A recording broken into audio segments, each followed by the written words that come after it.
porque queremos seguir profundizando en reforma previsional y para ello estamos en contacto con Rodrigo Galilea, senador y presidente de Renovación Nacional. Senador, ¿cómo ha estado? Muchas gracias por la conexión.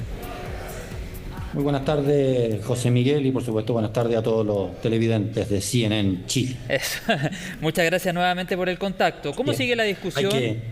Hay que distinguir de la señal internacional y Chile. Por supuesto. ¿Cómo sigue la discusión desde marzo en adelante, senador, en materia de pensiones?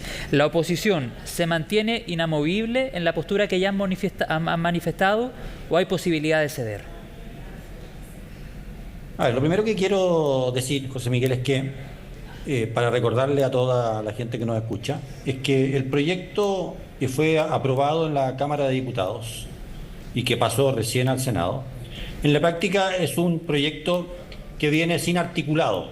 ¿Qué significa esto? Que no tiene contenido porque todas las cosas más relevantes de dicho proyecto no fueron aprobados por la Cámara de Diputados y por lo tanto en la práctica la conversación empieza prácticamente de cero en la Comisión de Trabajo del Senado. O sea, eso quiere decir, senador, perdón que lo interrumpa, eso quiere decir que la discusión será muy larga y si es que se llega a un acuerdo. Recordemos los intentos fallidos por llegar a una reforma de pensiones en el gobierno de la expresidenta Bachelet y también en el gobierno del expresidente Sebastián Piñera.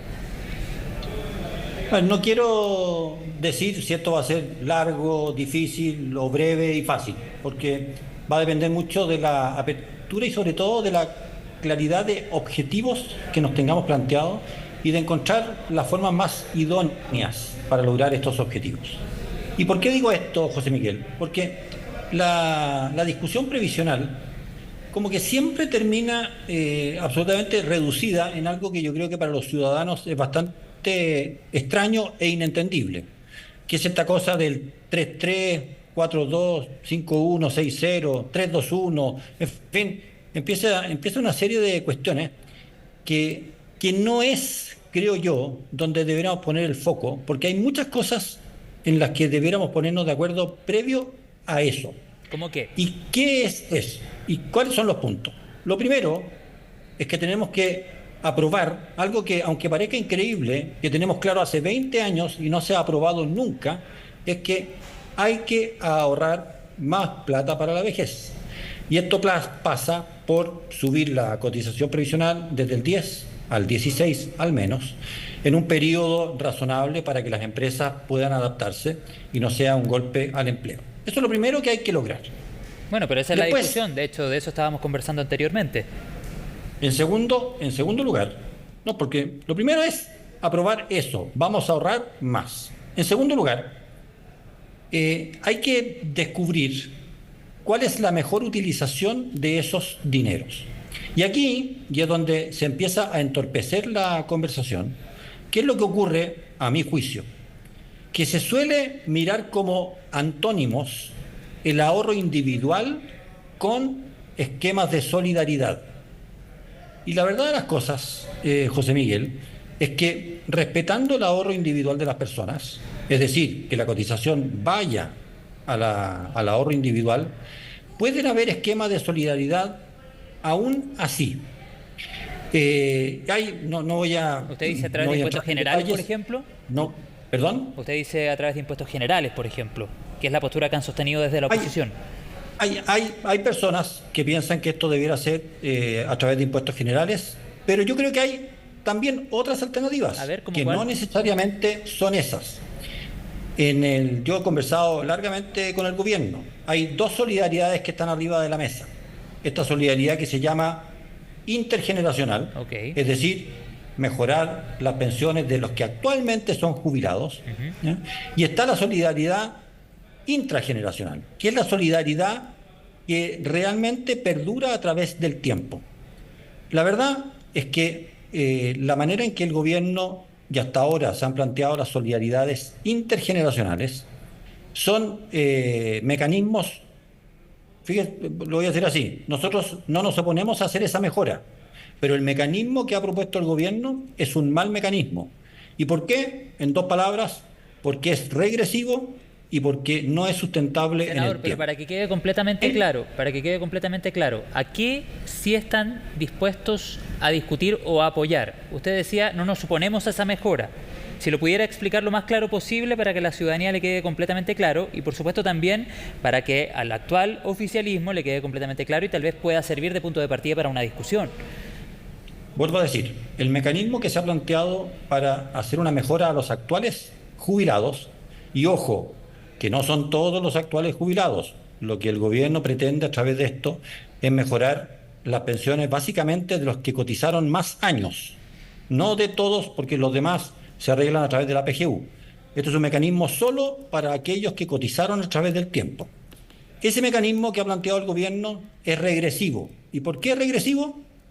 ¿Por qué? Porque toma plata del actual sector pasivo y de mucha gente muy vulnerable que va a terminar ayudando a gente que no es vulnerable.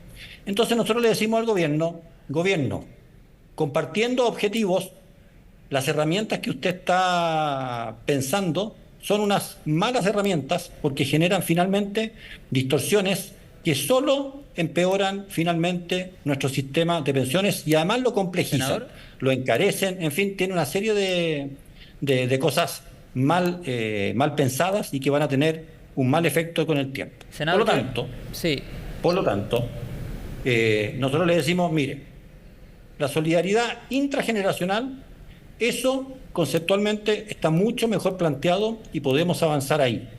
Y respecto de los actuales jubilados, los que tenían efectivamente ahorro en el tiempo, ahorro a través del tiempo, creemos que hay muchos mejores mecanismos que el que se ha planteado en el gobierno. Y además tenemos y creemos que de otros proyectos que se han tramitado en el tiempo, hay herramientas que pueden mejorar la eficiencia de la industria, de lo que hoy conocemos como AFP, para que sea mejor, más eficiente y haya más competencia. Entonces, hay una serie de elementos. Nosotros estamos dispuestos a conversarlos todos, pero no queremos, José Miguel, malas reformas.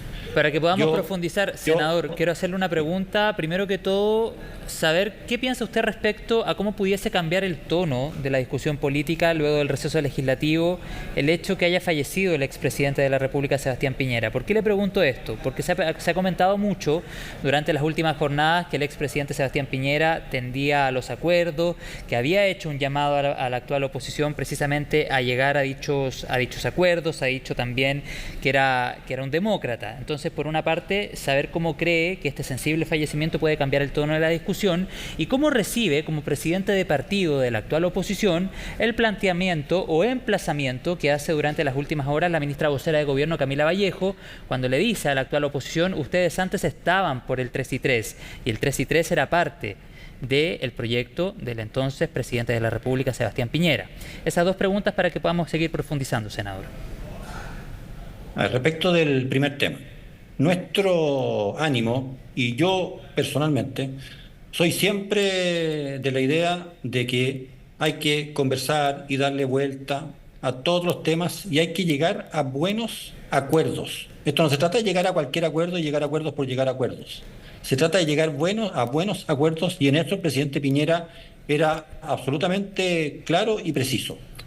Y digo, y pongo la nota, José Miguel, en esto de los buenos acuerdos, por lo siguiente. En los últimos 10 años, Chile aprobó 3 reformas que eran muy, pero muy trascendentales. La reforma tributaria que viene en el 2014 y 2015, la reforma educacional, que es de un poquito posterior a eso, y la reforma electoral. Esas 3 reformas, si uno las mira 5, 6, 7, 8 años después, la verdad es que resultaron ser muy malas reformas. Le hicieron pésimo al país. La reforma tributaria marca un antes y un después en el crecimiento y en la posibilidad de recaudar plata. Pésima. La reforma educacional hoy día nadie la defiende. Nadie la defiende. Y todos dicen, bueno, ¿cómo arreglamos este entuerto en el que nos metimos años atrás? Y la reforma electoral también ya ha quedado claro que le hizo mal a la democracia chilena en los términos que se planteó. Por lo tanto, yo voy a decir una y otra vez, vamos a conversar todo lo que se deba conversar. Vamos a tener toda la imaginación posible para hacer mejor nuestro sistema de pensiones. Pero nuestra única barrera es que no estamos dispuestos a dar saltos al vacío ni a hacer algo que quede mal.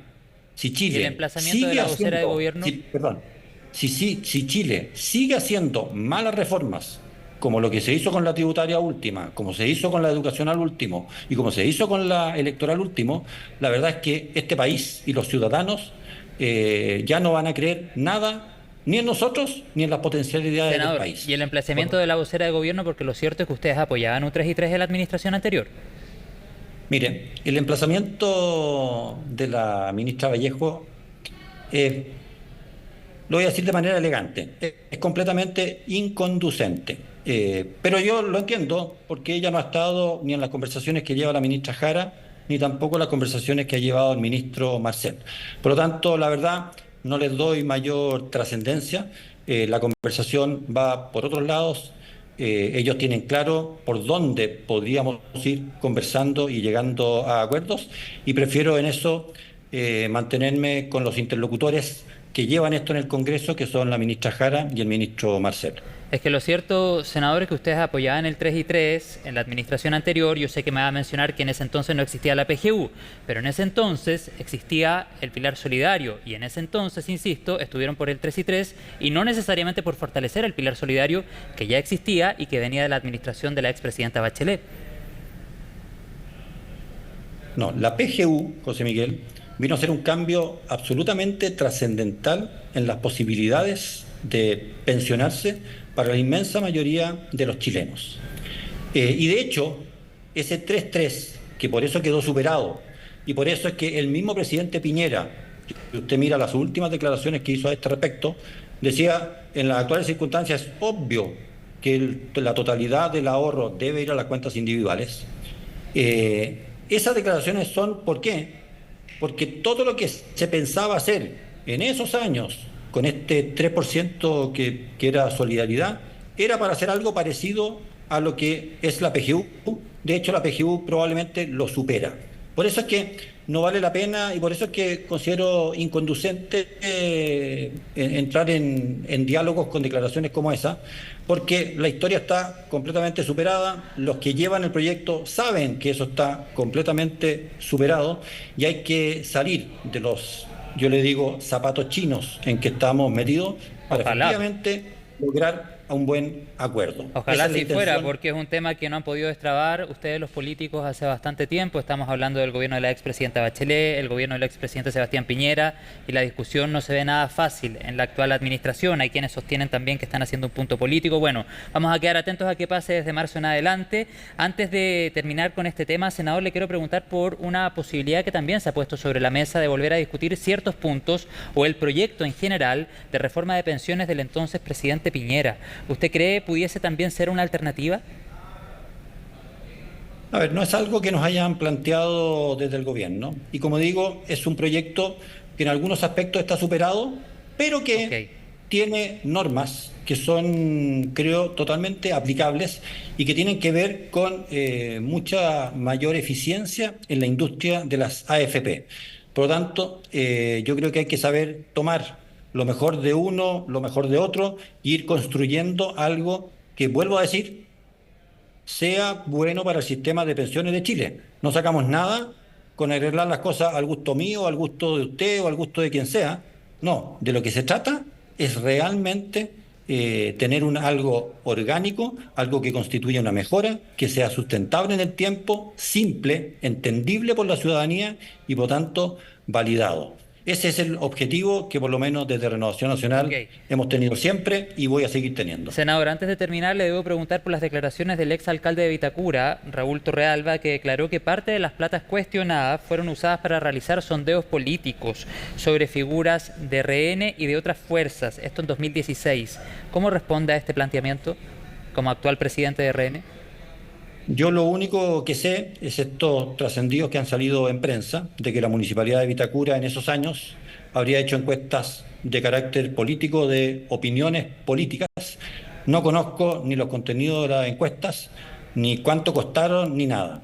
He preguntado a dirigentes de esa época en Renovación Nacional y nadie tenía vínculo con Vitacura ni con ninguno de esos eventuales encuestas que se hacían, por lo tanto no tengo cómo colaborar ni abordar ese aspecto aún. No tengo la información, José. Bueno, quedaremos atentos a la investigación. Y lo último, en pocos segundos, porque se nos va el tiempo, senador, sobre el eventual regreso del cargo de primera dama. Irina Karamanos tilda la idea de oportunista y Renovación Nacional ha apelado, por ejemplo, al cariño que existe por el cargo.